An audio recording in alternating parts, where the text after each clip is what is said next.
আচ্ছা, এখানে দেখা যাচ্ছে তিনটা ভগ্নাংশ। তিনটা ভগ্নাংশের গুণের ক্ষেত্রে আমরা কি করব?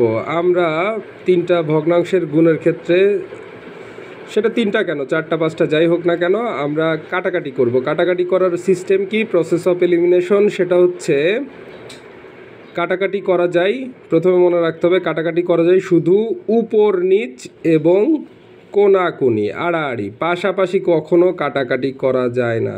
তাহলে এখানে উপর নিচ 7 আর 15 কাটা যায় না, 5 আর 6 কাটা যায় না, 3 আর 14 কাটা যায় না, বাট আড়াআড়ি কিন্তু কাটা যায়। 3 দিয়ে 6কে আমরা যদি কাটি তাহলে কি হবে? 3 দিয়ে 3কে ভাগ করলে হবে 1, 3 দিয়ে 6কে ভাগ করলে হবে 2। একইভাবে আমরা যদি 7 দিয়ে 7কে ভাগ করি হবে 1, 7 দিয়ে 14কে ভাগ করলে হবে 2। এবার 3 দিয়ে 3কে ভাগ করলে হবে 1, 3 দিয়ে 15কে ভাগ করলে হবে 3। এখন নিয়মটা হচ্ছে, যেটা খেয়াল করা দরকার সেটা হচ্ছে যে ভগ্নাংশগুলোর লবগুলোর গুণফল কত?